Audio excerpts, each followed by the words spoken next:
एक समय की बात है। किशनगढ़ राज्य के हरियालीपुर नामक गांव में सुखिया नाम का एक गरीब किसान रहता था। सुखिया हमेशा अपनी किस्मत को कोसता रहता था।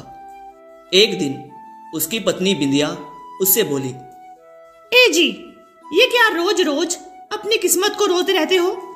आपको शायद पता नहीं, जो अपनी किस्मत को रोते हैं एक दिन किस्मत सचमुच उनसे रूठ ही जाती है। अरे वैसे भी कौन सी हमारी किस्मत हम पर बड़ी मेहरबान चल रही है। अरे अपने पड़ोसी किसानों को देखो, कितने खुशहाल हैं। एक वो है और एक हम हैं। इतनी मेहनत के बाद भी हमारे पास सुख सुविधाओं का कोई साधन नहीं है। बेकार किस्मत है हमारी।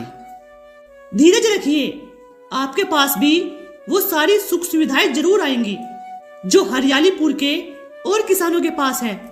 आप दिन भर इतनी मेहनत करते हैं, मुझे यकीन है कि एक ना एक दिन हमारी फसल पूरे गांव में सबसे अच्छी होगी। तब देखिएगा हमारे दिन भी बदल जाएंगे। अजी घंटा बिंदिया, यही सोचते सोचते जवानी से बुढ़ापे की दहलीज पर आ चुका हूं मैं। हमारी बेटी राधा, अरे देखो तो उसे विवाह के योग्य हो चुकी है। अरे कभी सोचा है अगर हमारे हालात ऐसे ही रहे तो हम राधा का विवाह करेंगे कैसे? सोचा है कुछ? चिंता मत कीजिए, हमारी राधा हरियालीपुर की सबसे सुंदर लड़की है। उसकी सुंदरता के चर्चे दूर दूर तक फैले हैं। उसके लिए कोई ना कोई अच्छा वर मिल ही जाएगा। अपनी पत्नी की बात सुनकर सुखिया चुपचाप अपने खेत में चला गया और कड़ी धूप में हल चलाने लगा। हल चलाते चलाते जब वह बहुत थक गया तो आराम करने के लिए पेड़ के नीचे बैठ गया। सुखिया पेड़ के नीचे बैठा आराम कर ही रहा होता है कि तभी वहाँ हरियालीपुर का जमींदार आ पहुँचा। मुस्कुराते हुए उसने सुखिया की ओर देखा और उससे बोला, कैसा है सुखिया? लगता है बहुत मेहनत की है, जो थक गए हो। अरे जमींदार साहब, आज मेरे खेत की तरफ कैसे आना हुआ? तुमसे एक बहुत ही जरूरी काम था सुखिया। कैसा काम जमींदार साहब? सुखिया, तुम्हारी एक सुंदर बेटी है और मेरा भी एक सुंदर बेटा है। मैं चाहता हूं कि तुम अपनी बेटी का विवाह मेरे बेटे से कर दो। सुखिया एक टक जमींदार की ओर देखते हुए उससे बोला, हाँ हाँ, अरे जमींदार साहब, मेरे तो भाग्य ही खुल गए। मेरे लिए इससे बड़ी और सौभाग्य की बात क्या होगी? अरे मेरी बिटिया हरियालीपुर के जमींदार के घर की बहू बने। ये तो बहुत ही अच्छी बात है। लेकिन मुझे दहेज में तुम्हारी ये सारी खेती चाहिए। यह सुनकर सुखिया बुरी तरह से चौंक पड़ा। अरे जमींदार साहब, अगर मैं ये सारी खेती आपको दहेज में दे दूंगा तो फिर मैं क्या करूंगा? वो सब मुझे नहीं पता। अगर तुम अपनी बेटी को मेरी हवेली की बहू बनाना चाहते हो तो तुम्हें कुछ तो कुर्बान करना पड़ेगा ना। इतना कहकर जमींदार वहां से चला गया। शाम को जब सुखिया अपने घर आया तो उसने सारी घटना अपनी पत्नी को कह सुनाई। अब तुम बताओ बिंदिया, मैं करूं तो करूं क्या? हरियालीपुर का बच्चा बच्चा जानता है कि वह जमींदार कितना बड़ा धोखेबाज आदमी है। उसका क्या भरोसा है जमीन अपने नाम करवाने के बाद वो सच में अपने बेटे का विवाह हमारी बेटी के साथ करेगा? हाँ बिंदिया, बात तो तुम बिल्कुल सही कहती हो। ठीक है, मैं कल ही इसके बारे में मुखिया जी से चर्चा करूंगा। अगले दिन सुबह होते ही सुखिया मुखिया जी के घर चला गया और मुखिया जी को सारी घटना बताते हुए बोला, अब आप ही बताइए मुखिया जी, क्या मुझे जमींदार जी की बातों पर भरोसा करना चाहिए या फिर नहीं? बताओ। देखो सुखिया, तुम जमींदार को नहीं जानते। आजकल उसने लोगों को ठगने का एक नया तरीका ढूंढ निकाला है। क्या मतलब मुखिया जी? वह जमींदार तुमसे पहले भी गांव के 2-3 परिवारों से उनकी बेटियों को बहू बनाने का वादा कर चुका है और उन सब से उनकी जमीनें अपने नाम करवा चुका है। मुझे लगता है कि अब उस जमींदार की नज़र तुम्हारी ज़मीन पर है।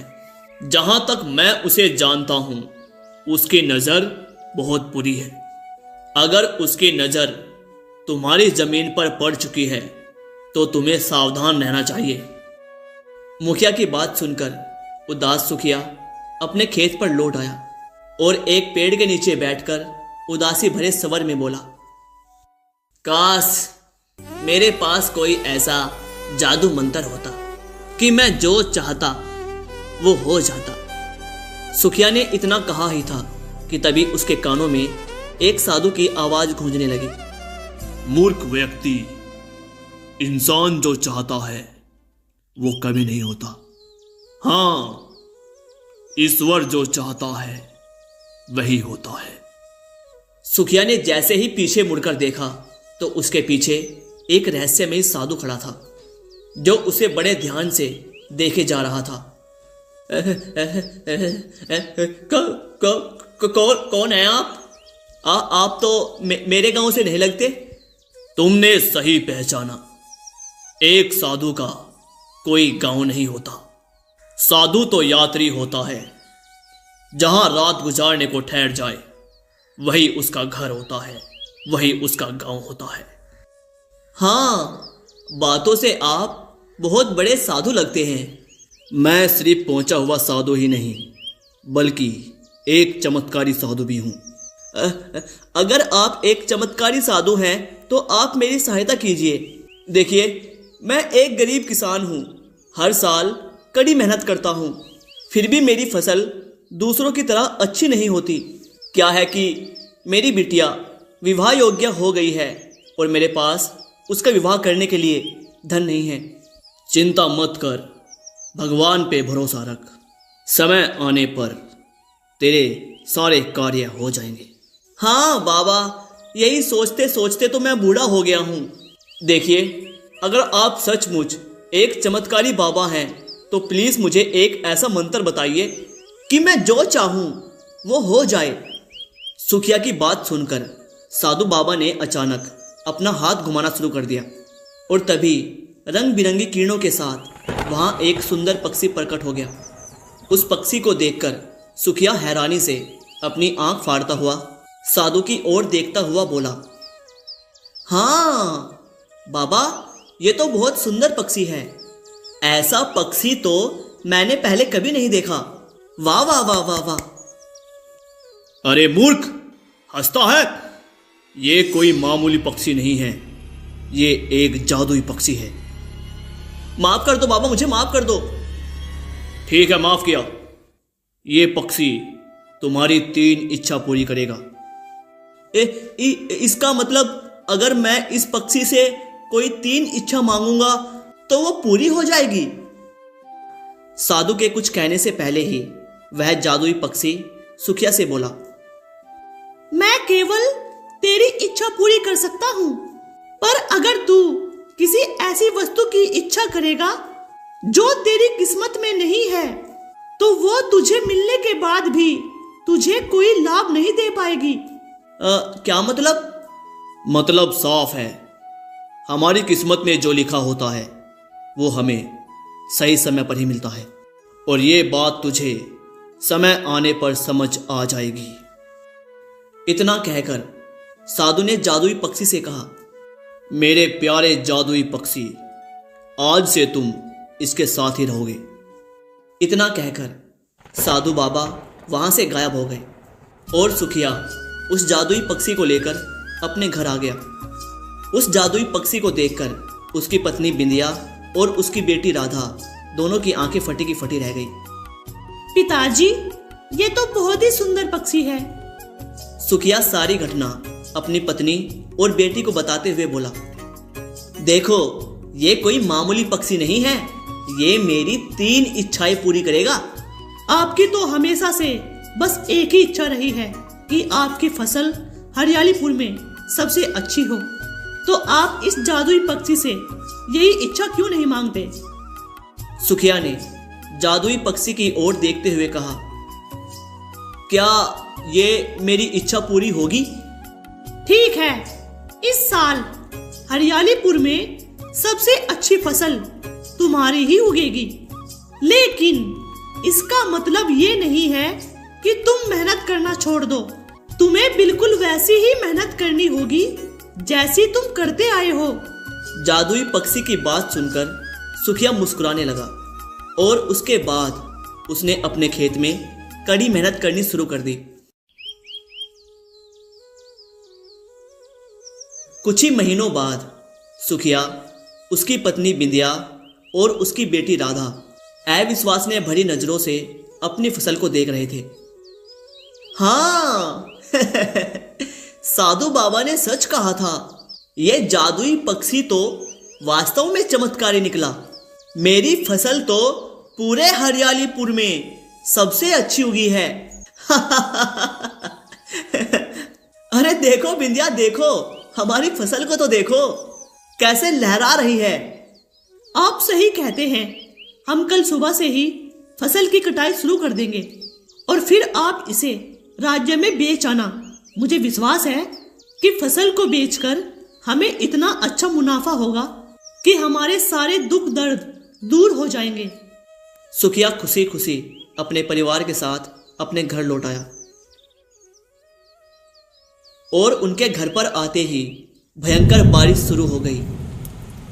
पूरी रात बारिश होती रही। अगली सुबह जैसे ही सुखिया अपनी पत्नी और अपनी बेटी के साथ खेत पर पहुंचा, उसने अपनी फसल को देखकर अपना सिर पकड़ लिया। बिंदिया, ये देखो क्या हो गया।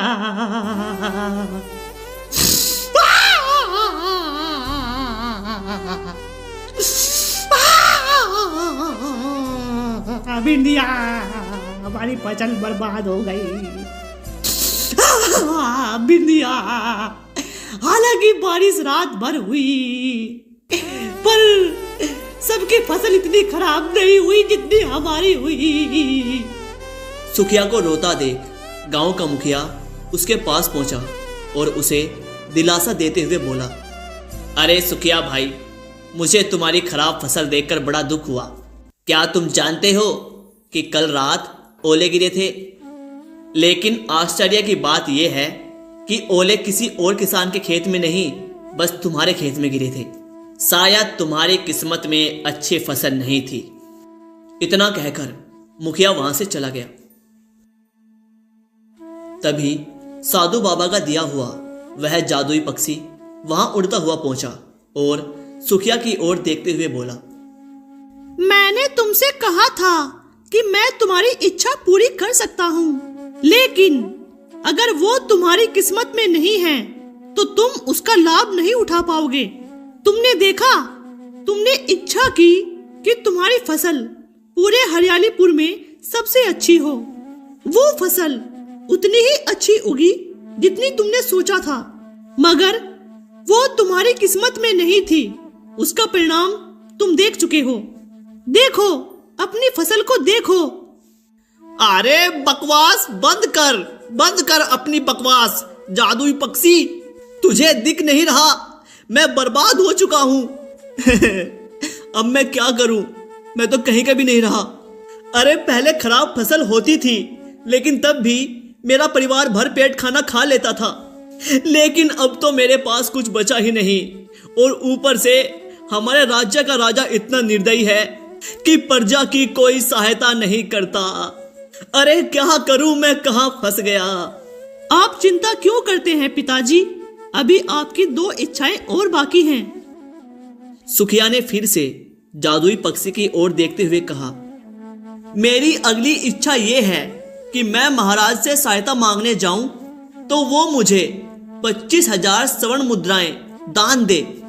उन स्वर्ण मुद्राओं से मैं अपनी खेती में हुआ नुकसान भी पूरा कर सकता हूं और अपनी पुत्री का विवाह भी धूमधाम से कर सकता हूं। ठीक है, तुम्हारी ये इच्छा भी पूरी होगी। अगले दिन सुखिया किशनगढ़ के राज्य के राजा विक्रम के सामने खड़ा था। कौन है रे तू? मेरा नाम सुखिया है महाराज। मेरी पूरी फसल बर्बाद हो गई है और मैं पूरी तरह से बर्बाद हो गया हूं। तो तो बताओ तुम क्या चाहते हो? महाराज, मेरी एक पुत्री भी है और वो विवाह योग्य हो गई है, और मैं चाहता हूँ महाराज कि आप मुझे 25,000 स्वर्ण मुद्राएं दान दें, ताकि मैं अपनी खेती का नुकसान पूरा कर सकूं और अपनी बेटी का विवाह धूमधाम से कर सकूं। राजा विक्रम अपने मंत्री से बोला, मंत्री जी, वैसे तो मैं प्रजा की मदद नहीं करता, पर ना जाने क्यों इस व्यक्ति को देखकर मुझे बहुत दुख हो रहा है। अच्छा ठीक है, तुम इसे जल्दी से 25,000 स्वर्ण मुद्राएं देकर विदा करो। इसे देखकर मुझे बहुत दुख हो रहा है, तो तुम इसे जल्दी से 25,000 स्वर्ण मुद्राएं दे दो, इससे पहले कहीं मैं रोने न लग जाऊं। मंत्री ने सुखिया को स्वर्ण मुद्राएं देकर महल से विदा कर दिया। सुखिया खुशी खुशी अपने घर की ओर चल पड़ा, लेकिन आधे रास्ते में उसे थकान महसूस होने लगी। चलते चलते मेरे तो पैर ही दुखने लगे। चलो इस पेड़ के नीचे थोड़ा आराम ही कर लूं, थोड़ा आराम करने के बाद फिर आगे बढ़ जाऊंगा। सुखिया एक पेड़ के नीचे आराम करने के लिए बैठा ही था कि अचानक एक खतरनाक सा दिखने वाला व्यक्ति वहां आ धमका और अपनी तलवार निकालकर सुखिया को घूरने लगा। कौन हो तुम? अरे मूर्ख आदमी, क्या तुझे नहीं पता कि जिस जंगल में तू आराम कर रहा है वो जंगल डाकू मान सिंह का इलाका है, और मैं ही तो हूं डाकू मान सिंह। चल, तेरे पास जो कुछ भी है जल्दी से मुझे दे दे, नहीं तो मरने के लिए तैयार हो जा। यह सुनकर सुखिया बुरी तरह से घबरा गया।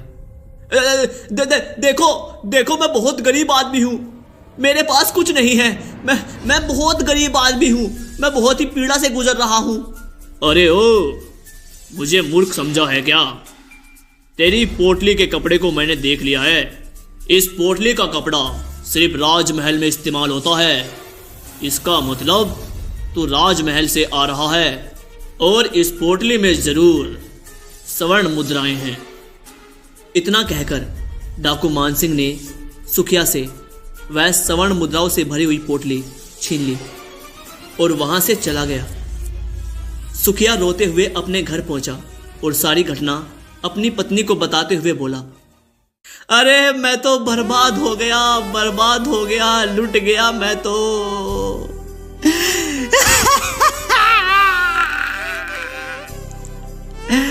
अरे अगर मैं अब दोबारा महाराज के पास जाऊंगा तो वो मुझे दोषी समझेंगे और मेरी दोबारा कोई सहायता नहीं करेंगे। अरे मैं क्या करूं, कहां जाऊं?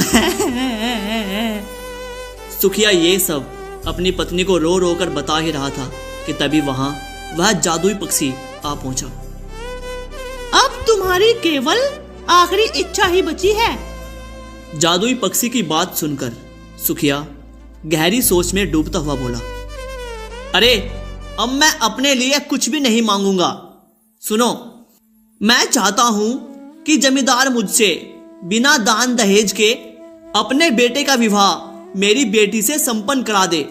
मेरी बेटी जमींदार के घर की बहू बन जाएगी और अपना सुखी जीवन व्यतीत करेगी। इससे अधिक मुझे और क्या चाहिए? ठीक है, जैसा तुम चाहो वैसा ही होगा। अगले दिन जमींदार सुखिया के घर आकर बोला, सुखिया, उस दिन जो मैंने तुमसे दहेज की बात की थी उस बात को मैं वापस लेता हूं। पता नहीं क्यों उस बात को लेकर मुझे बड़ा अफसोस हो रहा है। मैं तुम्हारी बेटी राधा का विवाह अपने पुत्र के संग कराना चाहता हूं, और हां, मैं तुमसे कोई दहेज नहीं लूंगा। जमींदार की बात सुनकर सुखिया खुश हो गया और अगले ही दिन सुखिया की बेटी राधा का विवाह जमींदार के बेटे के साथ संपन्न हो गया। सुखिया खुश होता हुआ अपनी पत्नी बिंदिया से बोला, हाँ, कम से कम एक इच्छा तो पूरी हुई। क्यों बिंदिया? चलो, अच्छा लग रहा है अब। सुखिया ने इतना कहा ही था कि तभी वहां पर सफेद साड़ी पहनी हुई सुखिया की बेटी आ पहुंची और रोती हुई सुखिया से बोली, पिताजी, अचानक हवेली की एक दीवार गिर पड़ी और उसके नीचे दबकर मेरे पति मर गए। मैं विधवा हो गई पिताजी, मैं विधवा हो गई। यह सुनकर सुखिया फूट फूट कर रोने लगा। वो दिन भर अपने दुख में डूबा रहा और शाम को वह अपने खेत पर जाकर एक पेड़ के नीचे बैठ गया और तभी वह जादुई पक्षी सुखिया के सामने फिर प्रकट हुआ और फिर उससे बोला, मैंने तुमसे कहा था कि मैं तुम्हारी इच्छा पूरी कर सकता हूँ, लेकिन याद रखो, जो भी इच्छा तुम मांगोगे, अगर वो तुम्हारी किस्मत में नहीं है तो तुम उसका कोई लाभ नहीं उठा पाओगे। अचानक वहां वही साधु प्रकट हुआ और रहस्यमयी अंदाज में सुखिया से बोला, जब पहली बार जादुई पक्षी ने तुमसे बात की थी तब शायद तुम इस बात को नहीं समझे थे, लेकिन मुझे लगता है अब तुम समझ गए हो। अरे साधु बाबा, तो क्या मेरी किस्मत हमेशा ऐसी ही रहेगी? ये क्या किस्मत है? नहीं, मेरी एक बात हमेशा याद रखना, जो अपने कर्म को ईमानदारी से करते हैं वो फल की इच्छा नहीं रखते। वो मेहनत करते रहते हैं और भगवान पर भरोसा रखते हैं और सही समय का इंतजार करते हैं। इतना बोलकर साधु बाबा अपने जादुई पक्षी के साथ वहां से चला गया और सुखिया चुपचाप अपने घर आ गया। अगली सुबह सुखिया जैसे ही सोकर उठा तो उसके दरवाजे पर किसी ने उसकी कुंडी खटखटाई।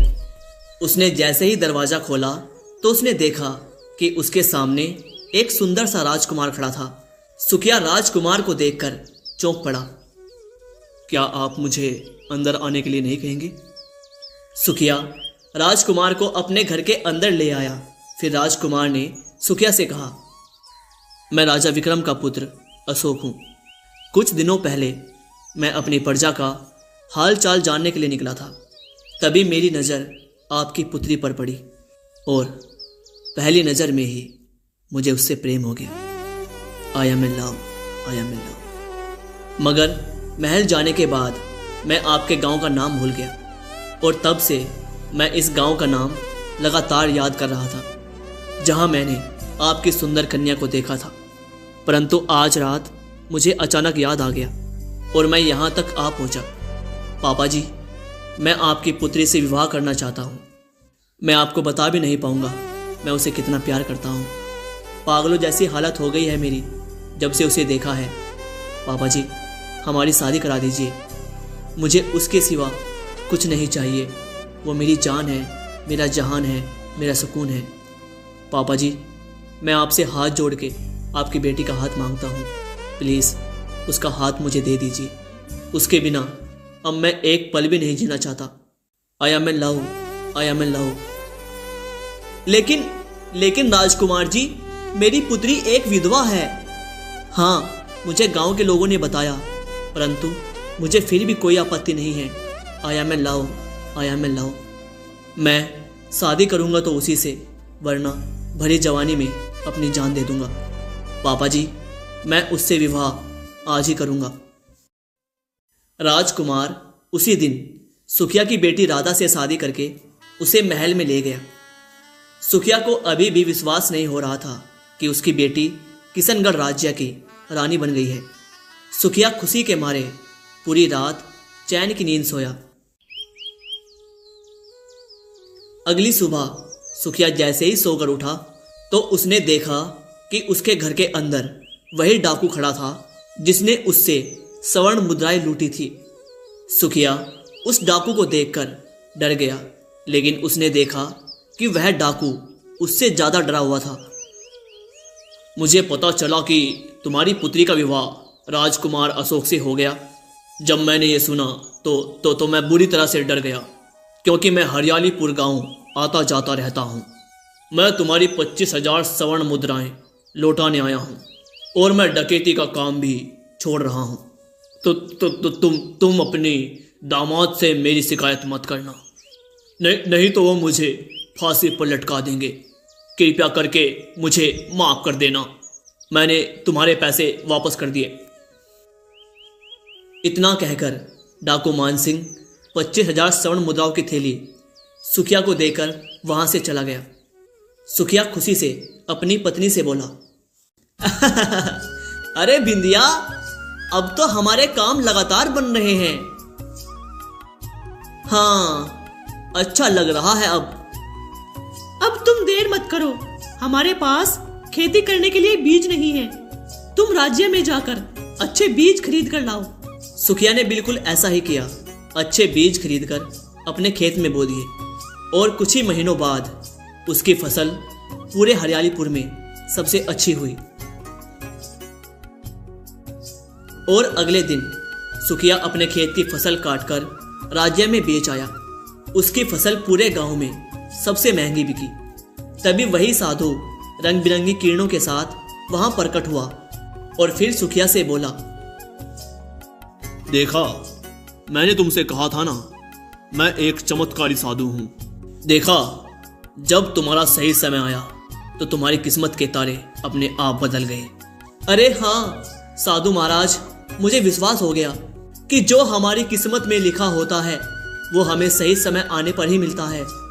और सही समय हमारे लिए क्या है वो ईश्वर से बेहतर और कोई नहीं जानता। और जब सही समय आता है तब गरीब से गरीब किसान की भी किस्मत बदल जाती है।